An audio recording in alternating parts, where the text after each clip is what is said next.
All right, guys, just want to welcome back to the Everything College Football podcast. Today, me and Nick here will be looking at Tennessee quarterback Nico Iamaleava and why he might be college football's next superstar. First, we're going to start with Joe Milton's senior season, kind of analyze what we saw from him and what potential upgrade they may be looking at in 2024. This is a guy who had plenty of hype coming into the season, Nick. Milton, big arm, great size, a prototypical NFL passer. A lot of people jumping the gun, though, saying he was going to be, Heisman favorite, and this guy could be a number one pick potential. We didn't jump the gun, though, like that. We certainly said the upside's there for him to be, a great performer. We didn't, feel that this would be a player that was going to showcase massive improvements in terms of accuracy, mechanics. Obviously the arm strength is there, and that's why he's so fun to watch, right? And Joe Milton, 20 touchdowns, 5 picks, 65% completion rating, that is, 2,800 yards. Solid season, right? Certainly wasn't as good as Hendon Hooker's. A lot of the media got this wrong, but I think we were quite on par with it. This is a guy who, in the Florida game, that really couldn't spark too many big plays. On the stat sheet, looked pretty solid. That was a tough game for that offense. In Gainesville, a game I picked Florida to win on the road at Alabama. He was lighting them up in that first half. Almost ended the day with 300 yards and 2 touchdowns, really showcasing his talent in that game. In the second half, they got shut out, though. That's the potential Joe Milton showed you, though, in that first half against Alabama, Nick, but also in the game against Georgia, flat out awful. There's times where he has 2 or 3 throws in a row just way off the mark, completely inaccurate. And this is a guy who, they really struggled to push the ball downfield, and when they were able to, his receivers would drop it. This is a guy who ended up having 19 drops all season. Just the perfect storm if you're the opponent, right? The quarterback makes mistakes when it's there, or the receiver makes a mistake when it's there. So, this is a guy that really didn't seem to threaten you all too much. Joe Milton, phenomenal talent, right? I think he's going to be a nice project player in the NFL. We didn't jump the gun on this Tennessee quarterback, and it looks like it paid off dividends with that assumption. Yeah, Joe Milton was a high upside, a very high potential player for the 2020 season. Had big shoes to fill, obviously replacing the star quarterback in Hendon Hooker, who had a fantastic season before he ended up getting hurt right at the end of the season. Milton, I think, was a good quarterback, but he just wasn't quite a good fit for the Tennessee system, in my opinion. And you see it with some of the stats this year. Like you said, there were obviously the highs, 383 against a bad Vanderbilt team, 4 touchdowns, 66% comp rate, 68% comp rate against Alabama, 271 yards, 2 scores. The Florida game, 287 and 2 touchdowns plus a pick in that game. I don't think it was entirely his fault. But then you get to some of the bads. The game against A&M, 100 yards passing, 50% comp rate, a touchdown and interception. Against Georgia, 147, nothing for him in terms of interceptions or touchdowns, 56% comp rate. Just a very poor numbers there at the bottom. South Carolina, another one, 2 bad picks in that game. 239 and a touchdown for him as well. Milton had high upside, certainly a boomer bust player with that incredible arm talent here. But I think when they're going to transition to this new quarterback, they're going to have someone that's a little more consistent, someone with a better potential to be a successful starting quarterback for Tennessee Volunteers. They're assembling a solid roster around him, and now they're kind of transitioning to the point where they have this young 5-star player who's a really talented player. We saw it in glimpse this game in the 5 games that he made appearances in. Yeah, I certainly think Milton, again, is going to be an interesting prospect at the next level. Should be around for at least 3 to 5 years. Somebody's going to want to work with him to try to get that untapped potential out of him, but we just didn't see it, and we didn't feel we'd see too much of it this past year. That ended up being the case and ended up holding this offense back a good bit. Moving to Nico Iamaleava, 6'6", 206, number 2 overall ranked prospect in 2023. Of course, behind Arch Manning, Tennessee was able to get him. This is a very impressive player. You start with the spring game. You got a couple of snaps in, but first, kind of the scouting report on him. He was a real athletic player for being, the 6'5" frame, capable of being an off-platform thrower, great live arm, some nice ability to, make great throws on the run. Justin Herbert was a comparison that 24/7 Sports gave him. Pretty interesting there. When we watched that spring game, though, really ran the offense well. A lot of short game, quick screens. Had an elite throw down the sideline while on the run, showcased some nice fluidness as a runner as well. But more importantly, look at the Iowa game. He finally got the start there against, probably the nation's best defense. Has a quick 3-step drop. Great velocity on the throws to the boundary. That's what you want to see in this offense. Quick throws on curls and comebacks. Those are patented routes of this scheme. He threw those with great accuracy. The ball placement is phenomenal. And obviously Joe Milton, big-time arm, right? But Hendon Hooker, who doesn't push it, 80 yards effortlessly downfield, the one thing he does do right is runs this scheme to perfection with his accuracy and ball placement on the routes they're calling for. And that's why Hooker and Iamaleava better fits for the scheme. Milton had that ability to do it. Great velocity, right? But the accuracy was just awful. and they want to move fast, and that includes being in rhythm, with nice touch and accuracy. Milton didn't show it. Iamaleava, though, against Iowa, Nick, a lot of glimpse into what the future may look like.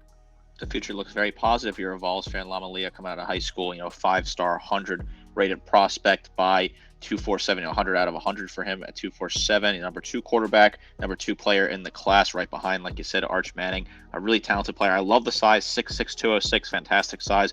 And we got a really nice glimpse of what Iamaleava could do against Iowa in the bowl game. 12 of 19, 63% comp rate, 151, 1 touchdown passing, 27 yards on the ground, and 3 scores as well for him. That's an interesting potential there, is that could he be involved in those short yardage, trying to score on the ground opportunities. It's certainly possible. He's a very talented quarterback. I think the frame is good for this system, like you said. Definitely looks closer to Hendon Hooker than he does to Milton. And Milton just wasn't the best fit for the system here. And now you plug in a guy that I think is a significantly better fit for the system. Definitely looks like what Hooker did when Hooker came in and was the starter 2 years ago and had Tennessee, and that's a very successful season. This is a nice quarterback who has a great arm, good field vision, can run if necessary, a solid pocket presence. This is a very nice transition period for Tennessee. I think this quarterback has a ton of incredible potential to see. Yeah, I thought on some of his dropbacks, he kind of looked like Hendon Hooker, with just his ability to, turn one way, look the other, if he has to scan the field, but more so in just quick decision making. Drops back, sets his feet, lets it rip. As a runner, though, he showcased great escape ability, a nice scrambler. The great speed he has allows him to be a real major weapon in the red zone. That was very evident with his 3 scores, where they, every time they got inside the 20, they looked to incorporate that into their offense. And that's always been, an underrated part of this offense, is that they like to run the quarterback, especially between the tackles. A lot of QB draws. They like to go empty, especially in short yardage. Milton, he had 7 touchdowns and 300 yards. Hendon Hooker, obviously, had 400-plus rushing, numerous touchdowns in his career there. QB run is a part of this offense, Nick, and with his speed, there's a lot of creative things they could probably do here, more than just running between the tackles, which does work for Tennessee a lot. But I think you might see some more read option here. Obviously, they have some interesting run concepts as well. Getting him into the boundaries, I think, something they're going to look to do a little bit more often. That could really spark this offense. The run potential is certainly there with this young quarterback. In his limited appearances, he had a couple snaps in garbage time against Virginia, UTSA, Connecticut, Vanderbilt. Against UConn, he had a 25-yard rush on the ground. I thought that was a pretty solid carry. The film on that's pretty solid. And he also had 2 carries for 15 yards total against Vanderbilt, and then 15 for 27 plus 3 scores against Iowa. That was a great glimpse into what the future could look like for this Tennessee offense. I think he is a really solid runner in the red zone there. Once they get within that sort of scoring position there, they're going to be able to draw up and dial up some interesting opportunities on the ground, kind of create some new running lanes and new opportunities to try and throw the defense off here and get the defense a little catch them a little flat-footed in the red zone. I think it's a lot of potential to run the ball with this quarterback. It kind of puts defenses in a tough situation where now they have to kind of scheme out potentially dealing with him running as well. It's a big plus if you're able to put that balance in there in your offense. Iowa did have 6 sacks, really helped damper that rushing total. No big worries there. We'll talk about some of the things maybe more on the negative side. We don't just want to continue to praise him for things we've only saw in a couple of snaps of action. He played against a great defense. Tennessee didn't get too bold in the play calling. With the offense you have on the other side, there's no need to. They were obviously shut out in back-to-back games. Don't want to give them any opportunities. He showcased his poise and his decision-making versus that elite unit. But it seemed like a real sheltered game from a play calling standpoint. You didn't see many deep balls uncorked. Had one in that game, almost like the receiver had given up on it after having a step. Very good strength, though, can most certainly air it out deep. That's one thing we're going to learn about him, though. So they start to open up the playbook, not just because that's what they want to do, but when, in terms of, game management, close in the third quarter, fourth quarter, they're going to have to open up the playbook. And that's one thing we didn't see this season. How do you think he's going to manage that, Nick? Because that's certainly something he's going to have to progress in, is being able to open up the playbook and continue to showcase that poise in these big moments. I think that's the key word there, is progress. It may be rusty at first, but I think as we get further into the season, we'll be able to see him develop as a prospect and as an overall player.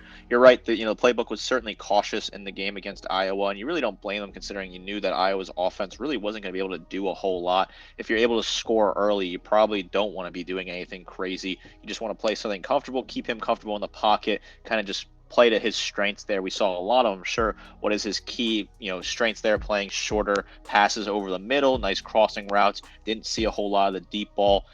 Are we going to see the deep ball uncorked in a lot of different situations here? We don't really know what to expect. I think as the season goes on, they'll start to open up the playbook more, and you can certainly do that as time progresses when you get more comfortable in the system. I expect a cautious approach in the beginning of the season and potentially, opening up that playbook as we get further and further into SEC play. But obviously, it's a tough schedule for Tennessee. It's a tough schedule for everyone in the SEC. So the opponents, as the season goes on, the defenses are going to get better. So you're going to have those better plays and a more open playbook to kind of deal and counteract with that.